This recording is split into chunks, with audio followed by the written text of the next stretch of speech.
Today I'm kicking off a project that's been in the works for about a year and a half. See, I have a goal to build an 8-second extended cab, full-size Chevy, full-weight, turbo big block drag truck. Slick to the left lane, to the right lane. Streets. And I got this bright idea way back when I raced at LS Fest with my all-wheel drive single cab.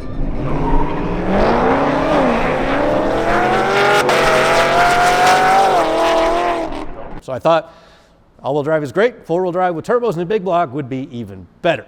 So I initially started this whole project with the goal of converting my two-wheel drive Silverado over to four-wheel drive. So in the fall of 2022, I went to the junkyard and I purchased an extended cab four-wheel drive frame. We got to work on it. We converted the front end over to tubular control arms. We ditched the torsion bars. I built a custom coilover bracket myself. We converted the rear to a 14-bolt semi-floater. We put Calvert split monoleaf springs on there with Funkhauser sliders and a Funkhauser anti-roll bar. And then that was basically the complete rolling chassis. We added a rear-mounted fuel cell in there as well. And then I was going to start to put it under the ugly truck. However, somewhere toward the completion of the chassis, I realized, had an epiphany, that I have pretty much an entire drivetrain here, and it would almost be better to make a whole second truck rather than taking apart one pickup truck just to make a second version of itself. So the hunt was on. Now, also at about that time, I moved from Utah to Colorado. We purchased the shop, and the project's been back burnered for about a year, just kind of getting the shop up and running and doing some other stuff. But it's now time to get going on it. So at the beginning of January, I found the perfect cab for the foundation of the four-wheel drive drag truck. It was from a 2005, and it was in amazing shape. However, the only problem was it was missing the dashboard, the wiring harness, and everything else that we needed to make a complete truck. So I kept my eyes open, and at the end of February, I found the perfect match to my cab.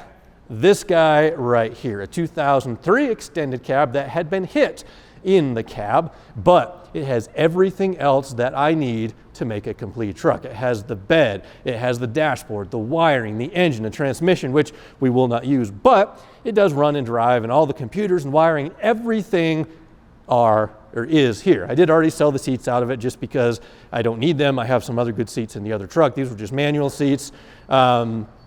And today we are going to start by combining this parts truck here with the cab and rolling chassis that's currently in storage, because the Wagoneer has not left yet, even though it's done. So the first thing that we're going to do is get the bed off this truck and repair it, because somewhere along the way, whenever this truck was wrecked, someone bought a new bed for it, which is why obviously it doesn't match. But the truck has a gooseneck hitch on it, and somebody completely butchered up the floor. They torched a hole for the gooseneck, and there's also a cross member here that has been completely removed to make room for the gooseneck hitch. But the bed floor is super weak right there, and I can't stand that. So that's the first objective: fix the bed floor, get it reinforced, get it back to factory-ish condition. We have to make a few other modifications underneath, and then as soon as that's done, we'll get the other chassis over here. We'll just start one at a time, taking piece from one truck to the other. We'll get this stripped down to basically a cab and a bare chassis, and then we'll get rid of the rest because I won't need it. So that's a really long way of saying this project is kicking off right now. Now, the truck actually did not come with this tailgate, but thanks to Facebook Marketplace and another $150, we scored. All right.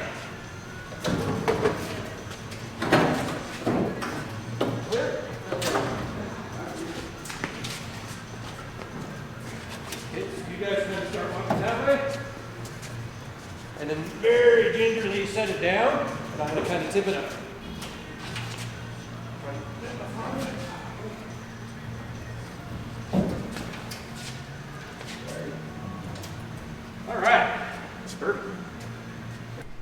Does this frame look bent at all either? Because that's the other thing I was trying to figure out, if like, because I know the wheel looks jacked up. Oh yeah. Oh yeah, you can see the axle's bent right there. Oh, is that what it is? Oh yeah. Oh yeah, the axle's bent. It's gonna. Look at the mount for the shock. Yeah, it's not even connected there. Ripped off. Just on that side though, it must have hit, huh? Yeah. The frame looks good though, right? Yeah. Visually, that's everything. It was okay. You want it? I've already got one frame. All right, so we got the bed off the truck, just kind of give it a once over underneath here, and so far it's kind of what I expected. This is the only surprise though, is I found these little broken wear cracked spots, one on each side, no idea what they're from, so let me know in the comments if you have any idea what caused that.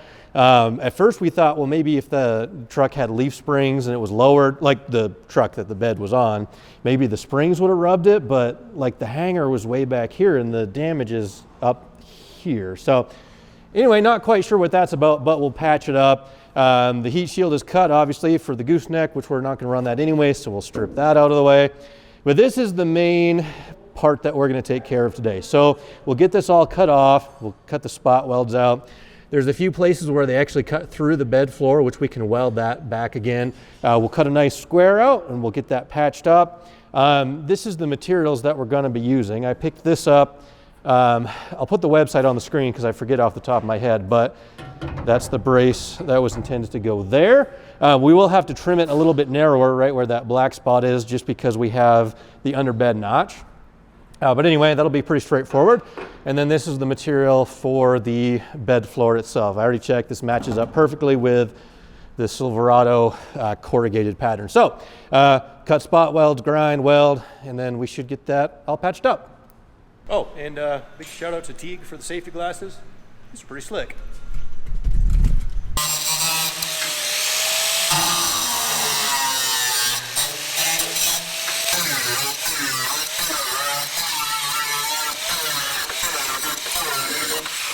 Man, some of those spot welds were not holding very good. Almost forgot the most important part too.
Would you look at that?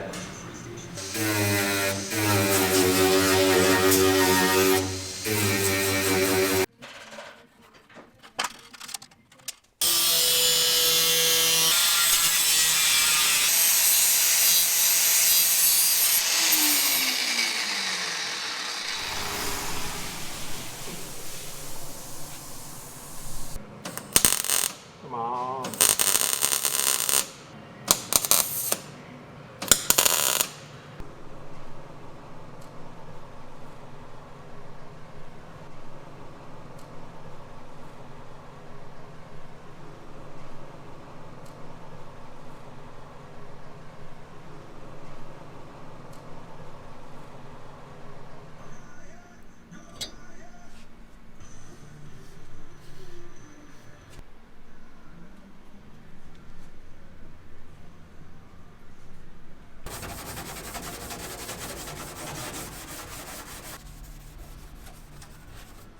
Just going to put some of this steelite stuff underneath where the cross member is going to be, just to obviously prevent corrosion. We'll be painting probably the rest of this at some later date, but can't really get like underneath there with paint.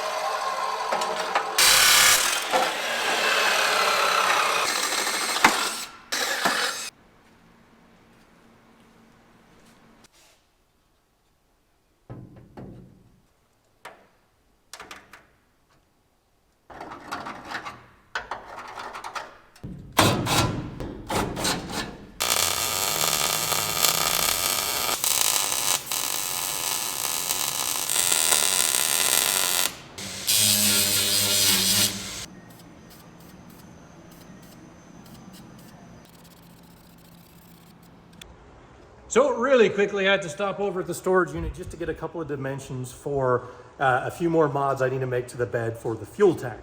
Now, so far, all the work I've done on the bed is just repairing it to get it back to a factory-ish condition. I took care of the hole that was chopped out for the gooseneck, the cross member that was missing, and then I also took some time, which I don't think I showed you, just to fix those two little spots where I think the leaf springs had rubbed into the cross brace. And like, does all that work really matter? No, at the end of the day, this is a race truck. This should be as light as humanly possible. I shouldn't even be thinking about, you know, having a full dash and, you know, stuff, power windows and gauges. It should be stripped down to nothing. But I'm stubborn. I want it to have all those things and be fast, which is going to be a challenge. But I'm the one that's building it. I'm the one that needs to make it happen. So why not do it exactly the way that I want it? Or in your case, if you're building something, don't compromise. Do it exactly how you want. Screw everybody else. So anyway, that's my little sermon for the day. These are the quick dimensions that I had to get real quick. One, the filler neck here is going to pass through the bed floor, or I don't think through. I think it's going to be about flush with it, but we have to have a hole for that. And this guy here, this is a ring that holds in a factory style fuel pump and sending unit assembly.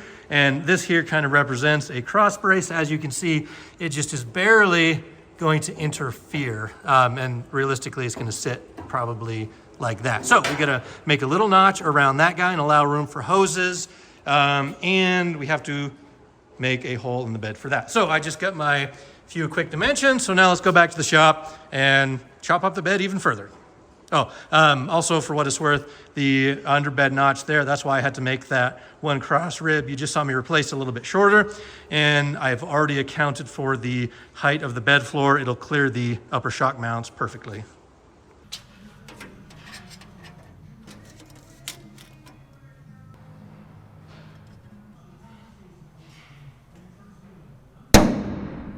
All right, point of no return. All right, I don't have the right size hole saw for that guy there yet. I'll have to go to Home Depot or something. But for now, we will move on to the notch.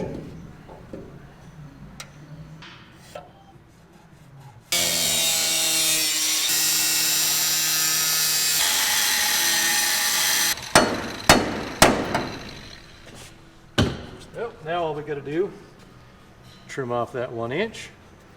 Weld the piece back in.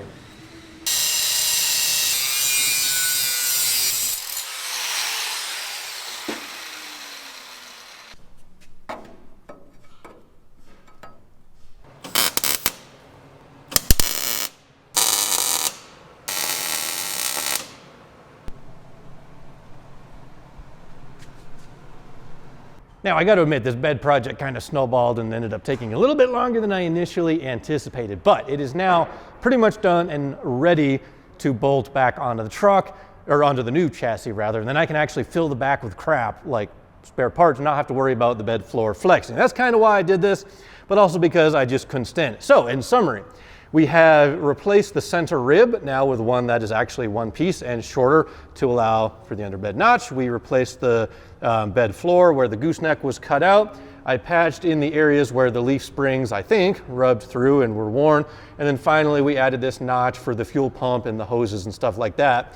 And I also marked the position of the filler neck, and I haven't drilled it out yet simply because I don't have a hole saw, but basically the bed is ready to go. So now we can move on to the part where we actually make a big mess and disassemble this truck. Originally my thought was like just to take pieces from one and put it right on the other, but I haven't brought the drag truck over to the shop yet just because space is at a bit of a premium and we're gonna make a lot of clutter by taking this truck apart. So I just wanted to get everything or as much of the stuff pulled off of this as I could feasibly before we get the truck swapped out. So that's where we'll start, at least by disassembling the parts truck and taking all the good parts and getting the rest ready to throw away or scrap or whatever. Yeah.